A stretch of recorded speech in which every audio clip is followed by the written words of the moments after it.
City cable.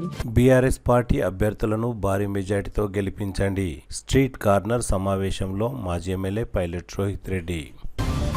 BRS party councillor అభ్యర్థులను భారీ మెజార్టీతో గెలిపించాలని మాజీ ఎమ్మెల్యే పైలట్ రోహిత్ రెడ్డి పిలుపునిచ్చారు. శనివారం తాండూరు పట్టణంలోని బస్వన్నకట్ట రాజు కాలనీ దగ్గర ఏర్పాటు చేసిన స్ట్రీట్ కార్నర్ సమావేశంలో మాజీ ఎమ్మెల్యే పైలట్ రోహిత్ రెడ్డి మాట్లాడుతూ అసెంబ్లీ ఎన్నికల్లో కాంగ్రెస్ పార్టీ నాయకులు మాయం మాటలు చెప్పి అధికారంలోకి వచ్చారని అన్నారు. ప్రజలకు ఇచ్చిన ఏ ఒక్క హామీని కూడా అమలు చేయలేకపోయారని అన్నారు. కళ్యాణ లక్ష్మితో పాటు తులం బంగారం ఇస్తామని ఇవ్వలేకపోయారని, నిరుద్యోగ వృత్తి 500 రూపాయలకే గ్యాస్ సిలిండర్, మహిళలకు ప్రతి నెల 2500 రూపాయలు తదితర హామీలను నెరవేర్చలేకపోయారని అన్నారు. ఈ నెల 11న జరిగే మున్సిపల్ ఎన్నికల్లో బీఆర్ఎస్ పార్టీ అభ్యర్థులను భారీ మెజార్టీతో గెలిపించాలని కోరారు. ఇక ఆడోళ్లకు బంగారం అంటే పిచ్చి, బంగారం అంటే ఏమైనా చేస్తారు. ఇక దానికి ఏం చెప్పారు, కళ్యాణ లక్ష్మి షాదీ వరకు వస్తూనే ఉండే. మళ్ళీ ఏమిస్తే వీళ్ళు మనకు లొంగుతారని చెప్పి ఆలోచించి మళ్ళీ నెత్తులు బాదుకొని తులం బంగారం ఇస్తా అన్నారు. ఇక మీరేమనుకున్నారు, ఇక మన బిడ్డలకు తులం బంగారం వచ్చే, నా పెళ్లికి తులం బంగారం వచ్చే అని చెప్పి మీరేం చేసిందిగా మీ ఇంట్లోలను మీ భర్తలను మీ టార్చర్ పెట్టుకుని శురు చేసింది. నువ్వు కాంగ్రెస్ పార్టీకి ఓటేస్తావా లేకపోతే నేను పక్కకు కూడా రాను అని చెప్పేసి ఇక అట్లా చేసేసరికి వాళ్ళు నెత్తులు పెట్టుకొని గుద్దురు అందరు కలిసి. ఎంతమందికి వచ్చిందమ్మా తులం బంగారం? వచ్చిందా తులం బంగారం? ఆయా క్యా 1 తులా సోనా ఆయా క్యా? తులం బంగారం కాదు కదా, బంగారం ఫోటో కూడా ఇవ్వలేదు. అంతేకాకుండా 2 ఏళ్ల నుంచి షాదీ ముబారక్ లేదు, తులం బంగారం లేదు. ఇక ఇంకోటి ఆలోచించు, ఇంకా ఏదైనా గట్టిగా ఏదైనా చెప్పాలి, వీళ్ళు మన గుప్పట్లో పడాలి, మన కాంగ్రెస్ కోట్లు పడాలని చెప్పి రోజు ఇంట్లో వంటప్పుడు చూసేది సిలిండర్. ఇక సిలిండర్ని చూసి ఏం చెప్పి వాళ్ళు కాంగ్రెస్ పార్టీని గెలిపిస్తే సిలిండర్ 500కే ఇస్తామన్నారు. ఇక మీరేమనుకున్నారు, మొగుళ్ళు 1700 ఇస్తారు మనకి, ఎట్లా సిలిండర్ కొన్నికే 500 సిలిండర్ కొందాం, 1000 రూపాయలు మీ పర్సనల్ పెట్టుకుందాం అనుకున్నారు. అవునా కదా? గుద్దురు. ఎంతమందికి వచ్చింది 500 రూపాయల సిలిండర్? వచ్చిందా అమ్మా? ఆడ కూడా ఇక ఏంది, ఇక మా చెల్లెళ్ళు ఉన్నారు కొంతమంది ఫస్ట్ లైన్లో. ఇక వాళ్ళని ఆశ పెట్టాలి. ఏం పెట్టాలి వాళ్ళకు? ఇక వాళ్ళకు స్కూటీలు ఇస్తా అన్నాడు. స్కూటీలు ఇస్తా అనేసరికి మా చెల్లెళ్ళు ఏమనుకున్నారు, మా చెల్లెళ్ళు ఒక్కరు ఇక స్కూటీలు వస్తాయని చెప్పి వాళ్ళ అమ్మాయిలను ప్రెజర్ చేసి వాళ్ళని కూడా కాంగ్రెస్ లో గుర్తుపించారు. ఇప్పుడు వచ్చిన స్కూటీలు ఎవరికైనా తాండూరులో చెల్లెలు నీకు వచ్చిందా? ఎవరికి రాలేదు. స్కూటీ బొమ్మలు కూడా ఎడికే శాతం కాదు కాంగ్రెస్ వాళ్ళు. ఇక ఇట్లా సరే యథావిధిగా మనకు బతుకమ్మ చీరలు వచ్చేటివి, షాదీ ముబారక్ చీర, మన రంజాన్ తోఫాలు వచ్చేటివా కేసీఆర్ ఉన్నప్పుడు? ఇప్పుడు వస్తున్నాయా? ఏ అబద్ధాలు ఎందుకు చెప్తారమ్మా? మొన్న ఇచ్చిందిగా మీ గ్రూప్లలోకి ఇవ్వలే చీరలు, గ్రూప్లలోకి ఇచ్చింది కదా. ఇక రోహిత్ రెడ్డి అడుగుతున్నాను అన్న వద్దు అంటున్నారు. ఏంది మొన్న ఇచ్చిండ్రు చీరలు గ్రూప్లలోకి, అవునా? అయితే దాని వెనకాల ఒక పెద్ద కథ ఉంది. దాని వెనకాల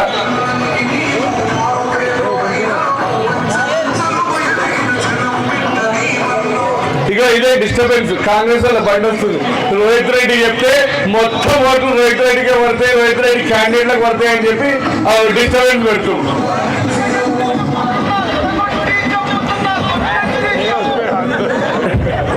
మనోళ్ళు కూడా తయారున్నారు. నువ్వైతే నీకంటే మేము దేడుస్తారని మేము మనోళ్ళు రెడీ ఉన్నారు.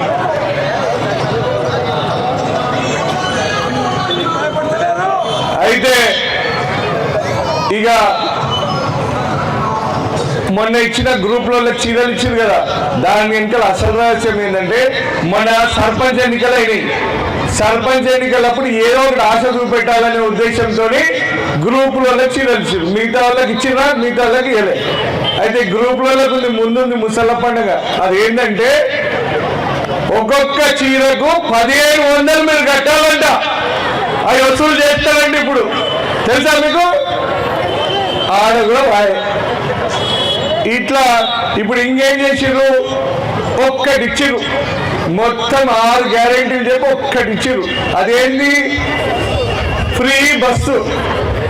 ఆ ఫ్రీ బస్సు ఎట్లయితే ఫ్రీ బస్సు, మహిళలకేమో ఫ్రీ టికెట్, మగవాళ్ళకేమో డబల్ టికెట్, గది ఫ్రీ టికెట్.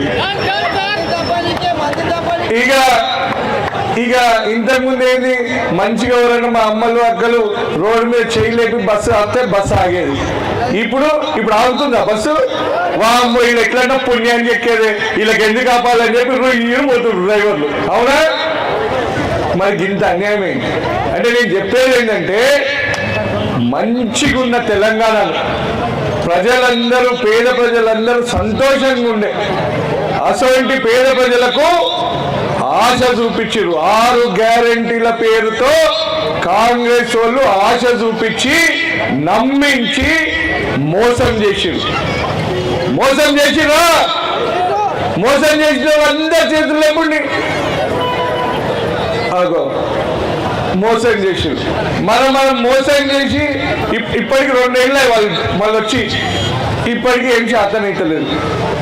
మనం మోసం చేసిన వాళ్ళకి మనం ఏం చేస్తాం? ఎవరైనా మీకు మోసం చేస్తే ఏం చేస్తాం? అక్క నువ్వు చెప్పు, నిన్న మోసం చేస్తే ఏం చేస్తావు? గుద్దుతావు. గుద్దుతాడంట. మరి ఇప్పుడు కాంగ్రెస్ వాళ్ళని ఏం చేయాలి? మనం మోసం చేసిన కాంగ్రెస్ వాళ్ళను గుద్దాలి. నిజంగా గుద్దరు, పోలీస్ కేసు అవుతుంది. ఓటులతోని వాళ్లకు గుద్దాలి. వాళ్ళకు గుద్దాలంటే మళ్ళీ కాంగ్రెస్ మీద గుద్దారు, కారు మీద గుద్దితే వాళ్ళకి గుద్దినట్టు.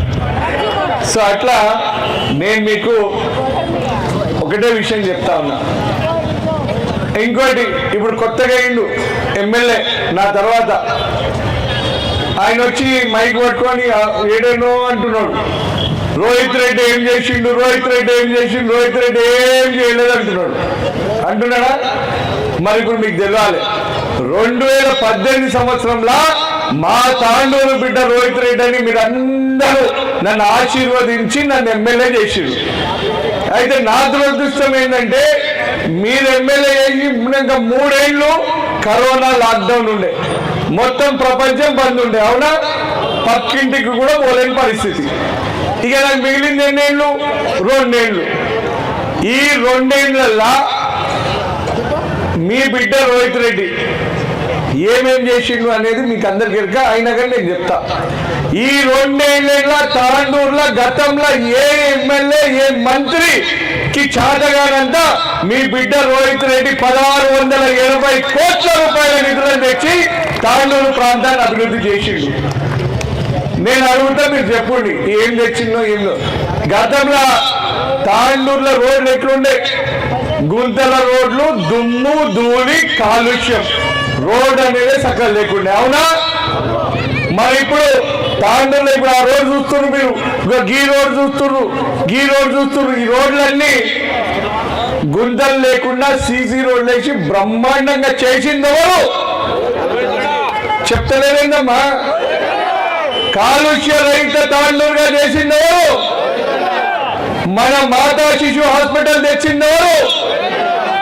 హైదరాబాద్ రోడ్లో ఒక మైనార్టీ స్కూలు, మన జింగుర్తి కాడ ఒక మైనార్టీ స్కూల్ తెచ్చిందెవరు? తాండూరుకి నర్సింగ్ కాలేజ్ తెచ్చిందెవరు? తాండూరుకి ఐటీఐ కాలేజ్ తెచ్చిందెవరు? తాండూరులో ఇంటింటికి నల్లా కనెక్షన్ ఇచ్చిందెవరు? తాండూరులో మన ఈ ఐమాక్స్ లైట్ ఉంది, ఈ లైట్ తెచ్చిందెవరు? మొత్తం తాండూరులో మీరు చూస్తే దాదాపు ఒక 100 లైట్ల పైన ఉంటాయి. గైడ్ తెచ్చింది నేనే. తాండూరులో సీసీ కెమెరాలు పెట్టింది ఎవరు? ఇప్పుడు మనం కూర్చున్న ఈ రోడ్డు, భద్రేశ్వర్ చౌక్ రోడ్డు, ఇంతెప్పుడు రథయాత్ర నడుస్తున్నప్పుడు ఆ గుంతల రోడ్లు, మట్టి రోడ్డు మీద రథం కూడా చక్కగా రాకపోతుండే. మరి ఇప్పుడు ఇంత బ్రహ్మాండమైన రోడ్ వేసింది ఎవరు? ఇట్లా చెప్పుకుంటూ పోతే మరి ఇంత పెద్ద లంబా చోడ లిస్ట్ ఉంది. ఇన్ని దేశ 1680 కోట్ల రూపాయలు మీ బిడ్డ రోహిత్ రెడ్డి 2 సంవత్సరాలు తీసుకొచ్చి ఇన్ని పనులు చేసిండు. గుడిల అభివృద్ధి కోసం డబ్బులు ఇచ్చిన, ఈద్గాలు కబ్రస్థాన్ల కోసం డబ్బులు ఇచ్చిన, మళ్ళా చర్చిల కోసం డబ్బులు ఇచ్చిన, ఇట్లా అన్నిటికీ కూడా 2 సంవత్సరాలు నేను చేసిన. మరి ఈ కాంగ్రెస్ వాళ్ళు 2 ఏళ్ల నుంచి చేస్తుంది ఏందో తెలుసా మీకు? 2 ఏళ్ల నుంచి ఎమ్మెల్యే మనోహర్ రెడ్డి ఏమైనా తెచ్చిండా? ఇప్పుడే రాజన్న ఛాలెంజ్ చేసిండు. ఏమని? నువ్వు తెచ్చింది ఒకటి చూపెట్టు, నేను రాజకీయ సన్యాసం తీసుకుంటాను. అంటే ఎంత మనకు తెలుసు కాబట్టి అంత ధైర్యంగా చెప్తున్నాం. ఇప్పుడు కాంగ్రెస్ వాళ్ళు 2 ఏళ్ళు వచ్చి మనల్ని మోసం చేసిందే కాకుండా ఇప్పుడు తాండూరులో ఏం నడుస్తుందంటే, ఆ మూలకేమో ఇసుక దందా, ఈ మూలకేమో ఎర్రమట్టి దందా, ఒక మూలకేమో కబ్జాలు, ఇంకో దగ్గరనేమో వసూళ్ళు. తాండూరు ఈరోజు ఏం నడుస్తుందంటే కాంగ్రెస్ వాళ్ళు చేస్తున్న కథ ఇది నడుస్తుంది. ఇంతేకాకుండా అరాచకాలు, బెదిరింపులు, సెటిల్మెంట్లు, గివి ఇంతకుముందు బీఆర్ఎస్ ఉన్నప్పుడు ఏంటంటే నడిచినాయా? గిది చేస్తుడు. ఇప్పుడు మైక్ పట్టుకొని ఈ మధ్య అంటున్నాడు 1000 కోట్లు తెస్తాడంట. 1000 కోట్లు తెచ్చి తాండూరు మున్సిపాలిటీకే 1000 కోట్లు తెచ్చి అభివృద్ధి చేస్తాడంట. నేను ఈరోజు బహిరంగంగా ఛాలెంజ్ చేస్తున్నా, నువ్వు 1000 కోట్లు వచ్చే నెల రోజుల్లోపు తేకపోతే నీ ఎమ్మెల్యే పదవికి రాజీనామా చేస్తావా మనోహర్ రెడ్డి అని చెప్పి నేను అడుగుతున్నా. అది కూడా ఎందుకు చెప్తుండు? మొన్న ఎన్నికల సమయంలో 6 గ్యారెంటీల పేరుతోని మీరు మమ్మల్ని అందరినీ మోసం చేసిండు. ఇప్పుడు 1000 కోట్లు తెస్తా అని చెప్పి మళ్ళా ధోకా చేయాలని చెప్పి డిసైడ్ అయ్యింది. నేను మీ అందరితో ఒకటే విజ్ఞప్తి చేస్తా ఉన్నా, మీరు కాంగ్రెస్ వాళ్ళు మళ్ళీ ఇప్పుడు మీ ముందరికి వస్తారు ఓట్లు అడగనికే. వస్తే మీరు అడగాలి, ఈ అక్క చెప్పినట్టు మీరు చెప్పాలి. ఫస్ట్ మా 6 గ్యారెంటీలు, ఫస్ట్ మా అమ్మకు మా నాయనకు 2000 రూపాయలు పెన్షన్ నుంచి 4000 రూపాయలు చేయి. ముందు మాకు 2500 రూపాయలు ఇస్తాను, అది ఇయ్యి, తర్వాత ఓటు అడుగు. ముందు మాకు తులం బంగారం, తర్వాత ఓటు అడుగు. ముందు మాకు 500 రూపాయల సిలిండర్, తర్వాత ఓటు అడుగు అని చెప్పాలి. అప్పటికి కూడా వినకపోతే మొన్న నేను మాణిక్ నగర్లో పోతున్నా ఇట్లా ప్రచారంలో, ఆడొక పెద్ద మనిషి కూర్చొని ఉంది కట్ట మీద. సంతోష్ గౌడు, నవీన, వీళ్ళు 2009వ సంవత్సరం నుంచి నాతోనే ఉన్నారు, నాకు ఒక తమ్ముని లాగా. అయితే పోయిన ఎన్నికలలో కూడా నేను అవకాశం ఇచ్చిన, కానీ కొన్ని ఓట్లతోని ఓడిపోయారు. అయినా పట్టు వదలని విక్రమార్కుడు లాగా మళ్ళా నాతో కొట్లాడి మళ్ళీ ఇప్పుడు టికెట్లు ఇప్పించుకున్నారు. మేము ఆ వార్డులో పుట్టినాం, మేము మా వార్డుకు సేవ చేసుకోవాలి, నేను నా ఊరు ప్రజలకు సేవ చేసుకోవాలని చెప్పి మళ్ళీ వచ్చిండు. పాపం మొన్ననే సంతోష్ తండ్రి గారు మరణించారు. అయినప్పటికీ కూడా మరి నేను ఈసారి తప్పకుండా నేను సేవ చేసుకోవాలన్నా అని చెప్పి ఎంత బాధలున్నా దుఃఖంలున్నా మిమ్మల్ని సేవ చేసుకోవాలనే ఒక పట్టుదలతోని ఈరోజు మీ ముందర ఉన్నాడు, మీకు తిరుగుతా ఉన్నాడు. యువకులు మీకు రాత్రి పగలు ఏ కష్టం వచ్చినా ఏ నష్టం వచ్చినా మీకు అనుక్షణం మీకు అందుబాటులో ఉండే కుటుంబం.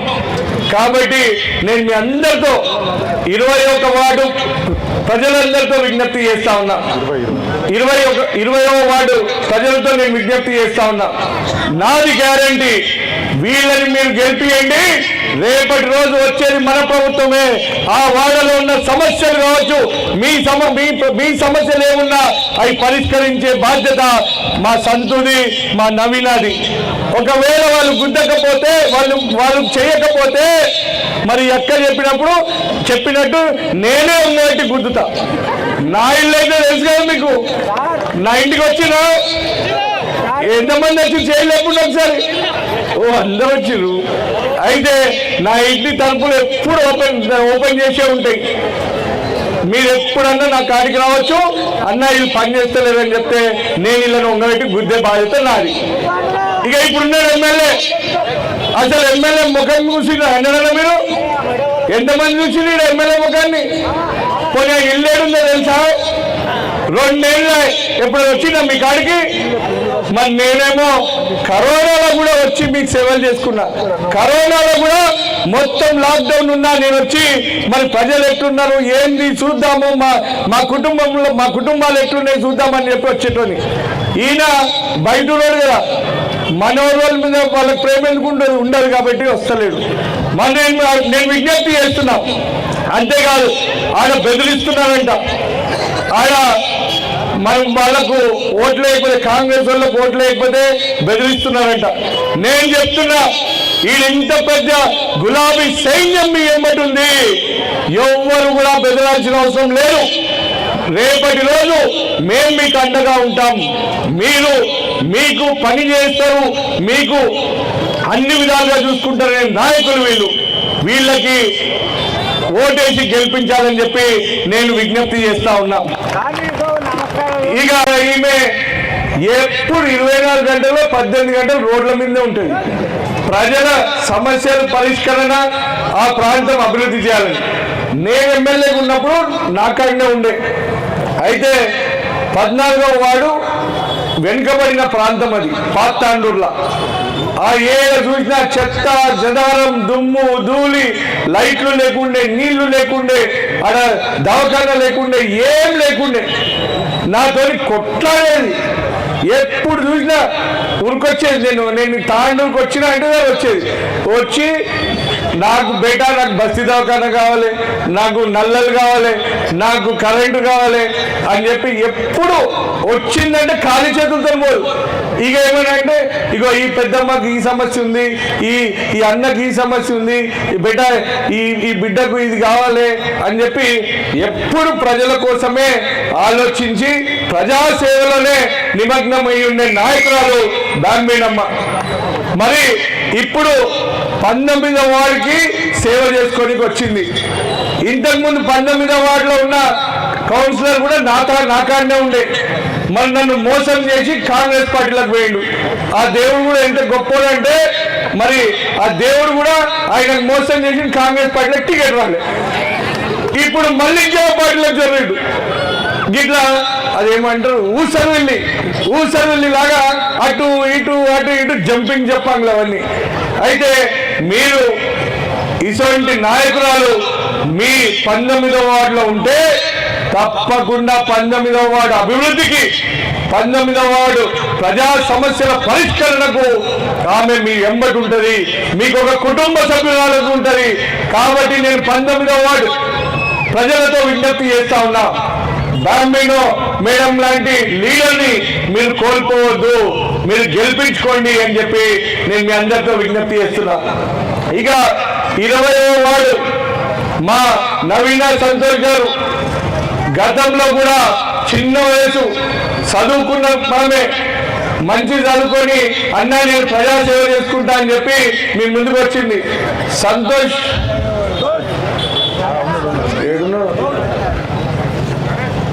కేసీఆర్ ని పొడగొట్టుకున్నాం, మేము మీ బిడ్డ రోహిత్ రెడ్డిని పొడగొట్టుకున్నాం అని చెప్పి బాధపడుతున్నాం.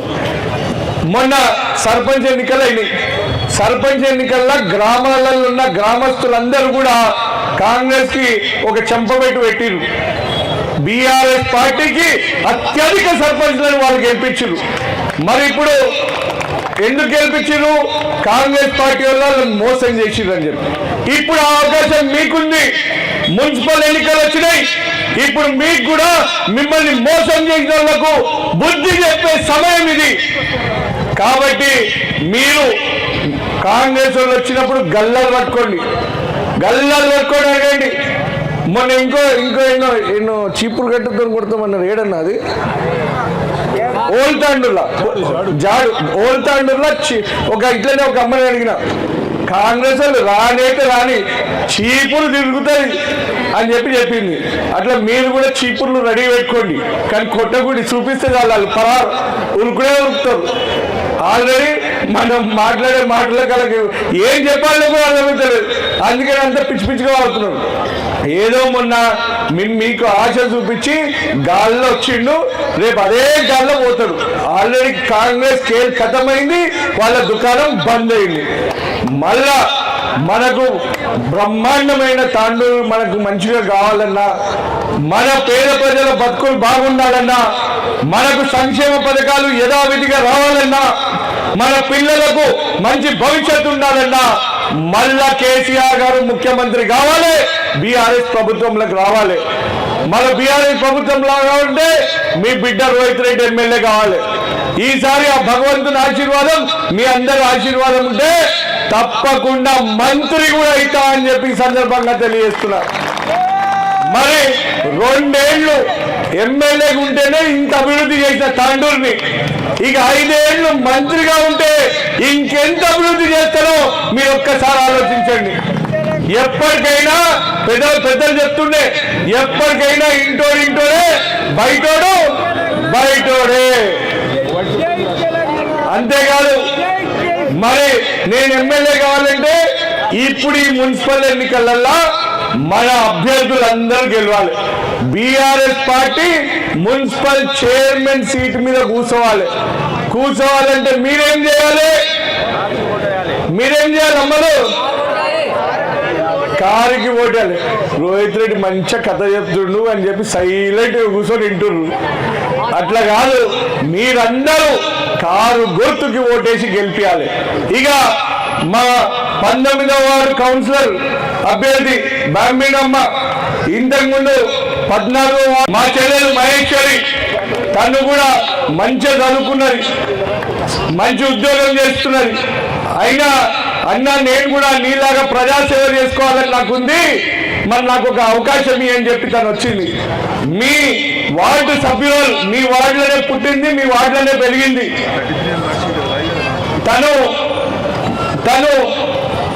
ఒక యంగ్ లేడీ. ఆమె మీకు నిత్యం అందుబాటులో ఉండి మీ సమస్యలు, మీ వార్డులో అవసరం ఉన్న సమస్యలు అన్ని కూడా పరిష్కరిస్తుంది. అది నాది గ్యారెంటీ. తప్పకుండా ఆమెను కూడా పెద్ద ఎత్తున మీరు ఓట్లేసి గెలిపించాలని చెప్పి నేను మీకు విజ్ఞప్తి చేస్తా ఉన్నా. ఇక 33వ వార్డు మా నరేందర్ అన్న, ఆయన ఓటమి ఎరగని విక్రమార్కుడు. ఎన్ని వార్డులలో నిలబడ్డా ప్రతి దగ్గర విజయకేతనం ఎగరేసిండు.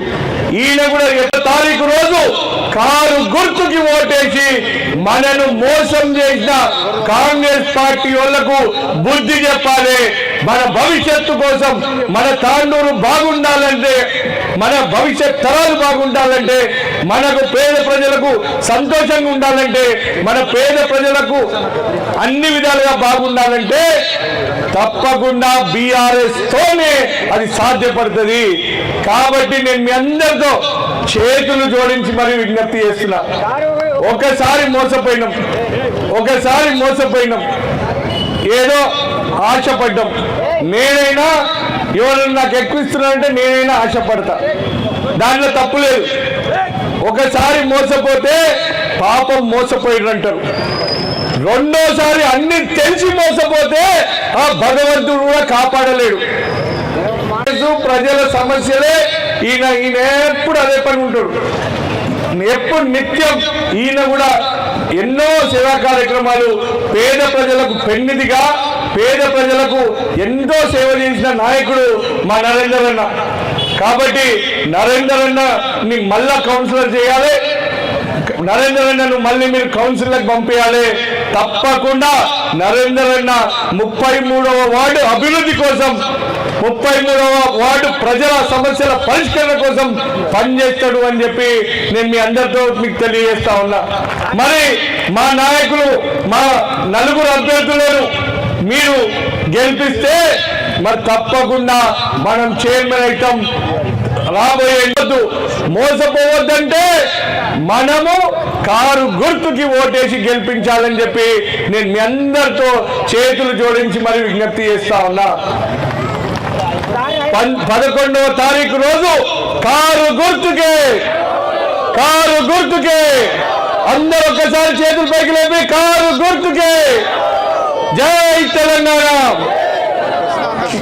కేసీఆర్ గారి నాయకత్వం.